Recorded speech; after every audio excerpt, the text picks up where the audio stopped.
And when he got to this country, my family came to Southern California, which was sort of the Beach Boy Los Angeles that many see in the movies and the old TV shows and what have you. And when it came time to enroll my father into a high school, the school district where my grandfather bought a house and paid taxes and was living wanted to bus my father to an all Spanish-speaking high school, or more Spanish-speaking high school in East Los Angeles. And my grandfather obviously fought that, and my father tested. Long story longer, my father graduated from an all-white high school in wealthy Manhattan Beach, California, with high honors at 16, and he enrolled in an undergraduate program at the University Pacific with a full scholarship in science, and he was pre-med. So you can make the argument, is it nature, is it nurture?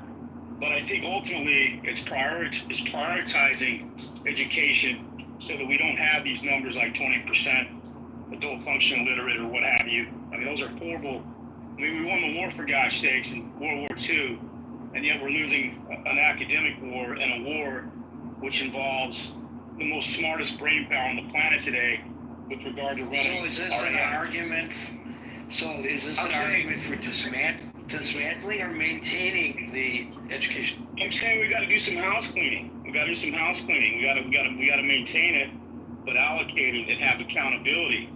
I would say that to get rid of it is to further, in my opinion, to Marshall's point, is to further a demise of the students who very much need the funds, who need the money, the schools that do require that. And granted, there's a lot of kids that fall through the cracks, right? For some of the reasons that have been pointed out with family, with bad houses.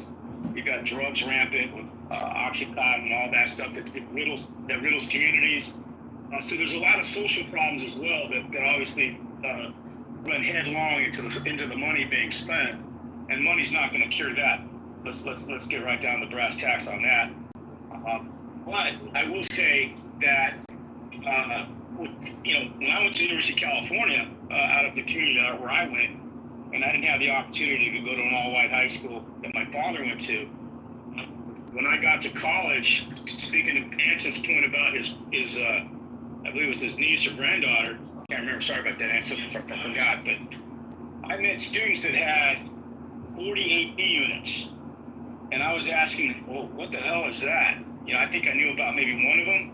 And these kids came from wealthier high schools in California where they were afforded these classes and these opportunities, where my school district, from what I can surmise now that after I came home, asked a lot of questions, was that they just didn't have the money to implement these classes, or they didn't think the kids were smart enough to have those classes implemented, whatever the case may be. And then to get down to the teaching aspect, you got a guy named Jaime Escalante. There's a famous movie made about him, starring Edward James Olmos, called Stand and Deliver. And he went to a Latino high school called Garfield. And he instilled that these kids could pass AP calculus. In short order, he had graduate after graduate testing 3, 4, and 5 on the hardest test probably in the AP system. Because he didn't care about the funding, he didn't care about what was limited or not limited. He taught to the students, he understood their culture, and he made them believe they could succeed. So why can't we replicate that all over the country? Well, it is being replicated. I can tell you. But it's not. Well, it is being replicated. I could give you anecdotal evidence of it being replicated. And by the way, the approaches at the various schools where I've seen this replicated is very different. They're different approaches.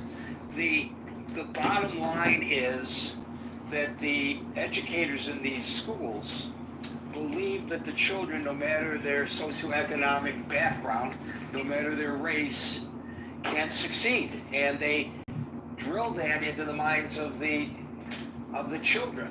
The approaches can be completely different, but in each case, in the schools that I am aware of, because I've visited them and I've reported on them, they've had tremendous success.